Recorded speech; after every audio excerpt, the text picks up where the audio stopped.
potentials waging war in the unseen realm. Global events fulfilling biblical prophecy. Eternal life. What lies beyond mortality? From analyzing the paranormal from a biblical worldview to the discussion of cutting-edge science and technology, conspiracy, discovery, special investigative reports. Unafraid to explore the challenging issues facing humanity. Welcome to another edition of Skywatch TV. Hi folks, this is Tom Horn again, coming to you from the studios here in Missouri at Skywatch TV. And once again, so privileged to be able to have my good friend Steve Quayle in the studio with me. Hi, Steve. Hey, Tom. It's really great to be back and to take the next series of amazing events and amazing fulfillments of prophecy and our mutual investigations and research expeditions going on concurrently, unknown to either one of us. The only time we find out what each other is doing is we do radio interviews together. So now we're beating that. We're doing a jump step. We're doing it on TV. Yeah, but it makes me wonder what next is going to happen between the two of us. Maybe we'll talk about that in a moment with Timothy Alberino's project. We're going to be talking mostly today about this book that you put out recently called True Legends. And I love that title, by the way, because we have these legends throughout the United States of America, throughout the world. Everybody seems to have their mythos, and yet there's such commonalities in the stories that were told that seem to attest to a time when there really were things that were going on in the world that involved giants and things like that. So we're going to talk about that in just a moment. But first, speaking of giants, I learned recently that Timothy Alberino, who is your partner in crime, your partner in filmmaking, he's been producing a whole lot of just world-class like mini documentaries that you guys are putting up. That's a good word. What's the name of your film company? Gen 6, short for Genesis 6 Productions. Yeah. And thanks for bringing it up because Tim just got back. Today's, the 21st, 22nd of, what month is this, April? All right. Yeah, I keep strange hours, but Tim just got back from a 3-week trip to Peru, and we had a fascinating series of events that happened, and obviously Skywatch will be airing it. But what we're up to pretty much, Tom, is we're tracking down the giant cover-up that's taking place on multiple continents, multiple cultures, and I think I can explain to people the number one question that the doubters and the skeptics have. Well, where are all the skeletons? Well, Tim just returned from Peru, and fascinating, he was at Tiwanaku, he was in Bolivia, and he said in Bolivia they're undertaking a new dig, and the Bolivians just announced a whole new pyramid find. And what's fascinating is no matter where Tim has been in the last 3 months, Sardinia, obviously in Europe, Peru, Bolivia, and a couple points in between, the fascinating thing is, number one, they're always followed. Number two, everybody they interview, that's, let's say, over 75 years to 80 years, has a common, if you will, statement of who comes in to grab all the artifacts, especially when it's giant-related. They're talking about helicopters landing at night. They're talking about big helicopters lifting very heavy items. And in Peru, for instance, one of the amazing things at a place called Sacsayama, I'm probably not pronouncing it right, but the fascinating thing is that they ran into an engineer who is a secular engineer that said the ancients had to have had a way to liquefy the stone because the stone in some instances flows in and pours in together, just like you and I, playing with Play-Doh, fitting piece A to piece B. Now, this is a secular engineer. But fascinatingly enough, that every place that Tim went, they were followed most of the time. It didn't matter if it was in Sardinia. The hush-hush, there were people that were actually afraid to go on camera. We had many times we could only record their voice because they were afraid of them. And interesting, them was the Vatican. Well, obviously, if anybody knows the history, and you well know, but of South America, Latin America, and even different parts of Europe, there's a absolute stranglehold on true artifacts and true history. But what was mind-blowing to both of us, and even the people that accompanied, whether they were translators, a film crew, is just how touchy anybody was for filming. It was okay if you filmed on the right hand, but don't go over on the left hand. The right hand was like I would call staged artifact. Some of the most famous artifacts you see on the Ancient Alien series and all the different, they've been moved from a place where they really made sense to a place where they don't make sense. Tim said an interesting thing. Tim said it was like, Steve, you could see the pre-flood building and you can see the post-flood building. They'll let you see all the post-flood building you want, but they won't let you see the pre-flood stuff. In Bolivia, they were met by armed guards carrying machine guns. So that's what we're up against. Now, this is important, Tom, for your research too. There are people working overtime to keep the truth of what is really out there in true history. I said in an earlier interview, they who control the past determine the future. If you and I are only told 3 points on a 12-point instruction to follow, we don't do good after maybe 4 or 5. We're going to mess it up. So by keeping people in the state of, I would call, I've got to be really careful here, I call mainstream media vomit brokers, okay? So by them only giving... And that's being careful. That's being careful. That's the best I can do. You know, either that or I have a mouthful of soap. The point being is that they want to regurgitate some facts, but most fiction into the narrative, whether it's anything that you and I talk about collectively. Yet when you go to the desert Southwest, you and Chris go down there, Chris Putnam, or Tim's going here, or I'm going to a Native American reservation, you'll find out that there's a whole different world out there that these people who lived and their ancestors chronicled it, and people absolutely see the Norway spiral, but they can't accept the fact that, gee, how did the Native Americans, or how did 4,000-year-old civilizations, why do they all use the universal symbol? Right. And But now this is also part of a documentary or a series of documentaries. A series of documentaries. So tell me about that. What you're doing, of course, is kind of producing documentation and in documentary format of a lot of stuff that you already have been investigating for some time on the presence of giants, but also even like you talk about Amaruca, if I'm saying it right, like the whole origin of how America got its name. And the Freemasons even write about this, don't they? Talking about where the knowledge of the mystical schools came from. Here, as it came from the plumed serpents? The plumed serpent, Quetzalcoatl, Viracocha, both in the Aztec and Mayan history. The plumed serpent, Amaruca, or Ameruca. That's what the South American and the high cultures called America, and that's land of the plumed serpent. Now, when you see pictures of Quetzalcoatl, you know the classic representation is a feathered serpent. Almost looks like basically the reptilians in the old science fiction movie V with a whole bunch of feathers. I know that's simplistic, but that's what it is. So by finding out where all of these customs that came in the United States. There was a time, for instance, where people, even the major anthropology magazines, never wanted to admit that the Native Americans necessarily in the desert Southwest were cannibals. I remember fighting that argument 40 years ago. So the point being now is, or the Anasazi, the ancient ones, which you and Chris, have talked, or the alien ones.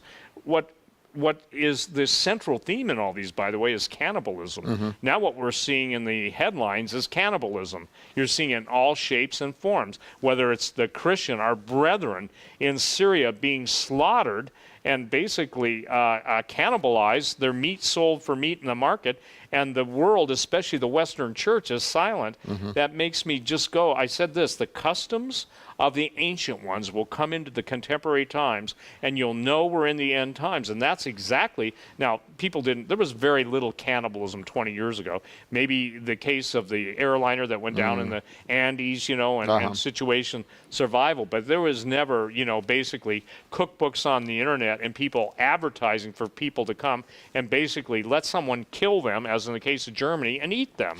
It's interesting because, you mentioned me and Chris had been doing, again, investigative work, not even knowing you were working on this brand new book, True Legends, where you're taking the stories that had been told by many of the American Indian tribes and the legends of the stories. I want to ask you in a few moments about the Smithsonian. Don't let me forget to ask you about that. But while you were doing that, we were actually going to the Four Corners area. Chris went down to the, to the southern end of the Anasazi Trail, as I started calling it, in Sedona. And what does he find there in Sedona but the presence of the Vatican, had built, and in an area where nobody else is allowed to build. They get to build this kind of Catholic thing. It's a church, it's a monastery sticking out of the side of the mountain. We found the same thing on the top of Mount Graham. Everywhere there seems to be these portals and these entities, it's like there's a very strong presence there, as if they know something we don't know, or they're pursuing something ahead of us. But the point I was going to make is I got a chance to sit down with Dr. Don Mose. And he's a third-generation medicine man. He's an academic, or he's a retired academic in the Navajo Nation. I should have brought his book and showed it to you, where he had an artist depict giants that used to be in the United States. Some of them that look like they're 200 feet tall. It took whole tribes to bring them down. Mm-hmm. And when they finally got them down and cut their head off, there was so much blood that came out, it flowed down into the valley like it was forming a small river. This is in the books that he had written. Well, here's the interesting thing. I'm interviewing him, and I ask him, so tell us, what happened to the Anasazi? And he starts, telling the tale that they hear in school. Well, there was a drought, and then 7 years of a drought, they follow, they start migrating slowly away. But I raised questions about that. I said, and yet when the archaeologists first went into those cliff dwellings, they found that they had disappeared overnight. They didn't slowly migrate away. They left everything, bags of salt that would have been like gold, right? So where did they go? Well, he looks at the camera. We have this on film. And he says, well, I shouldn't tell you this, but if you were to ask my great-grandfather, this is a story that he would have told. And Steve, it was like he had opened up True Legends and started reading, because he talks of a portal, the serpent deceiver that comes through the portal, the six-toed giants. But he also says that this deceiver started teaching the people cannibalism. That was my whole point. Mm-hmm. They started eating one another. The giants were eating them. We did follow-up research that isn't even in our book, where we found old university archaeological digs where they found Anasazi that had literally been ripped apart. They found their bones, the sinew, the flesh had been literally ripped apart and left on the ground. The rib cage is split. Yeah.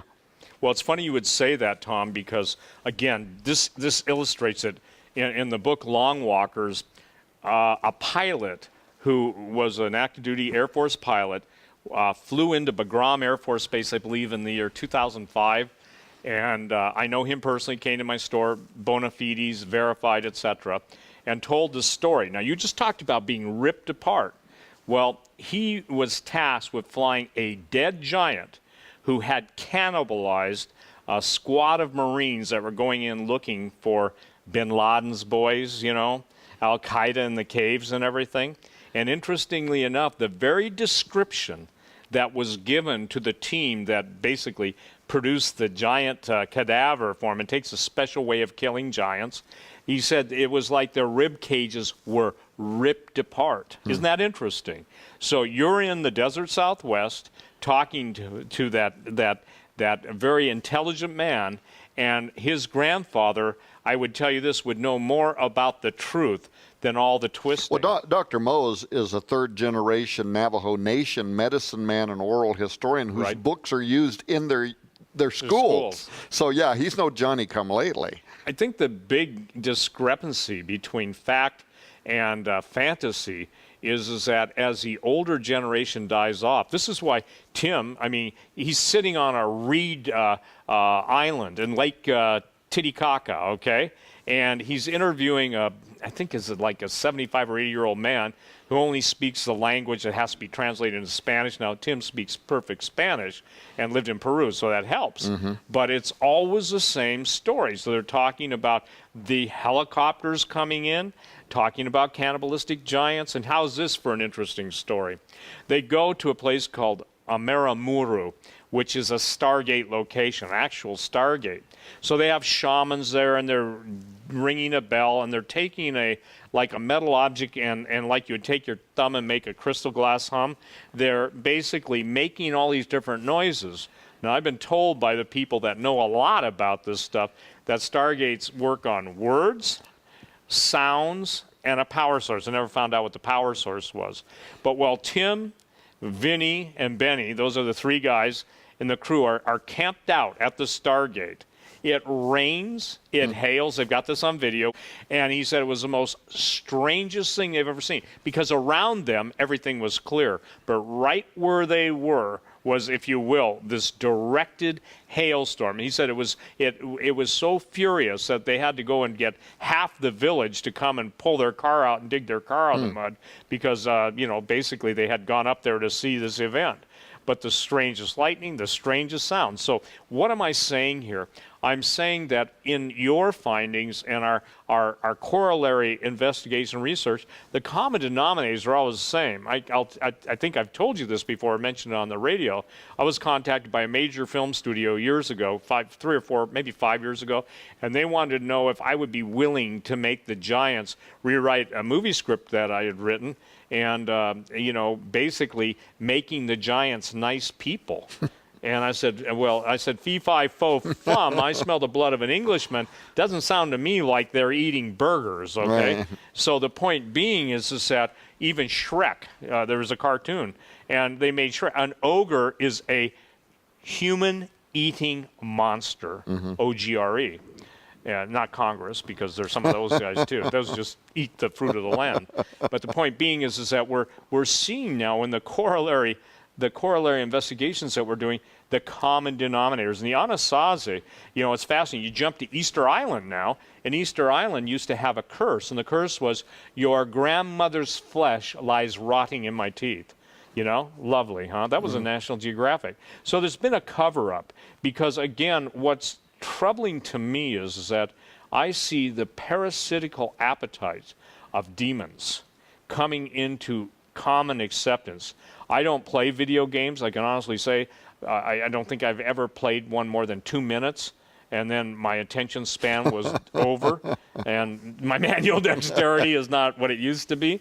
I was teasing you about Joe. I love the way he plays the guitar. Yeah. My thumbs and fingers don't move that fast anymore. But the thing that's fascinating to me is that the theme in these video games is getting darker and darker. Do you know what the #1 selling comic book and cartoon series is in Japan? It's about man-eating giants, okay? And these are like 200-foot tall giants. So when you asked me earlier what's the difference about this Genesis 6 revised volume versus the first one I wrote, is the Woods document. They're 200, 300, 400-foot giants, especially Polyphemus. That goes right back to the Cyclops. That goes right back to Jason the Argonauts. It goes right back. And the Greeks, for instance, one of the, two ancient wonders of the world was, good night, the Colossus of Rhodes. That was that was 99 feet, and it spanned the harbor. Then you have the Temple of Zeus, which is kind of a portrayal on Genesis 6 giants, and that was a real temple where real giants sat. And held court. And these guys were in their 40 and 50 and 60 foot tall.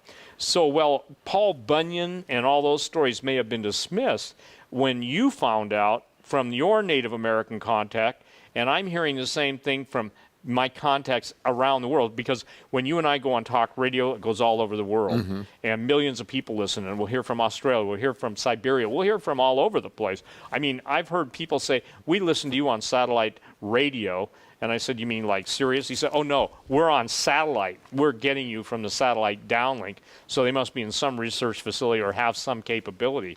But those are the kind of people that make contact with us to give us the leads we follow up. And so I think it's time, I refer to this over and over, it's time for those hidden things to be revealed.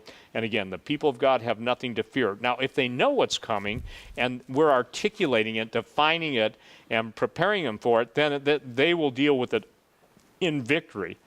versus in subterfuge, defeat, and total panic. We've been talking here with my good friend Steve Quayle. You can see why I love talking to Steve, right? How do you do this with no notes? I mean, you have a mind like a steel trap. Right now, we've been talking about the book True Legends, and this is one of your newest books. This just only came out just a few months ago. No, that one came out about a year ago. About 1 year ago. Yeah, Little Creatures about 6 months ago. Actually, this is even newer than that, isn't it? And that's new. That's like 2 weeks old. Little Creatures, and then Genesis 6 Giants. This is actually the what is this, a third edition, or it's your new edition? It's an expanded? It's a new edition, but if it were going by the old line, it would be the 10th printing of it. Okay.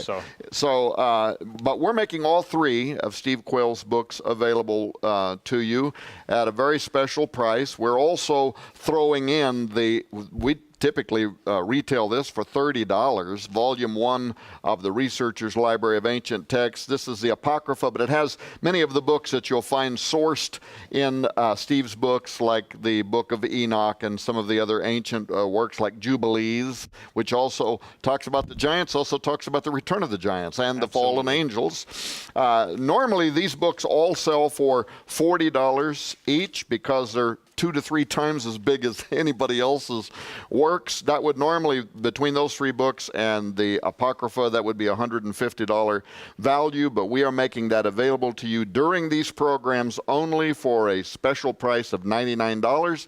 If you call in the number that's on the screen, or if you visit skywatchtv.com, you will be able to get these books from our online store. If you call in, just tell them that you're looking for the Steve Quayle package, the Steve Quayle special, and you'll get all of those books for the special price of $99. Of course, we have each one of these available in the store for sale by themselves. If you want to buy just Genesis 6 Giants or the new Little Creatures book, I'm sure that we'd be happy to make those available to them too. Well, Steve, we've got about 5 minutes left here, and there's a question I just keep wanting to get to. Let's go for it. And it's the question of the Smithsonian.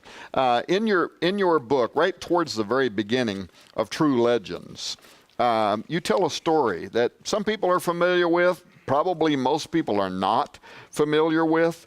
Some people just call this the Great Smithsonian Cover-Up. Tell me about that. Well, first of all, the Smithsonian was basically founded by a man named Smithson, obviously where you get the name Smithsonian, and he hired a gentleman named Powell, for instance, who was a pretty well-known expedition leader. Lake Powell is named after him, but he became the curator. He suffered from a thing called isolationism. He wouldn't allow the thought that there were other civilizations and or people that had the ability to, number one, travel by ship. He thought that everybody grew up in an isolated area, and some people call that isolationism.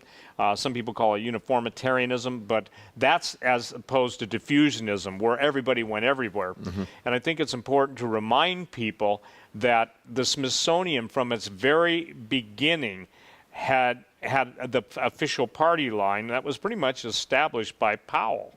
And he would not allow any conflicting evidence, although I do quote in there, there's one quote of his that basically says, I can't account for this stuff outside of, a more advanced civilization and culture having generated it. In other words, he denies everything until the very end, and then he says, but I can't account for it. Everyone is familiar with the classic scene in the Raiders of the Lost Ark, where obviously at the end, after the Nazis and after the retaking of the Ark, and it's put into a crate and it's being taken down this massive, huge warehouse with a forklift and just placed in some indiscriminate spot in the warehouse out of the eyes of everyone to see. The reason the giant bones, now here's the bottom, here is I would say the definitive statement.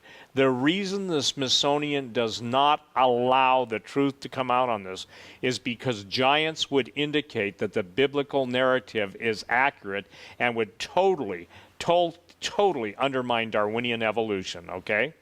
And if you know the history of anthropology, there are times when the anthropologists believe that the Piltdown man and some of the Peking men and all these anthropological supposed species that existed, they had the jawbone of something, and they built a whole mythological creature around it. Well, if they can believe a lie then and perpetuate that lie and then only grudgingly admit it was false, what makes us think that they're telling the truth about anything? Good example. We're now seeing NASA. There was never water on the moon. Now there's once water on the moon. Mm-hmm. There was never water on Mars, yet they're finding there was water on Mars, We're seeing all these hints, and you and I have talked about it, the alien agenda. Here's what's key. In every area that you and I have investigated or will investigate, wherever there's a military base, Tom, wherever there's a Catholic presence heavy, those are mystical, and there are also electromagnetic contact points like Sedona. Good night. They consider that one of the most important vortexes or power centers between dimensions in the world. Well, that's what Timothy Alberino and the film crew were down in Peru, all over Peru, basically tracking down. And I would say this, if you go out and it's a bright blue sky, you camp out in front of a known Stargate, and all of a sudden you've got an isolated weather war against you. Obviously somebody or something was not happy with the presence. I won't say it's a supernatural thing, but it's certainly an unusual thing, and even the natives couldn't figure that one out.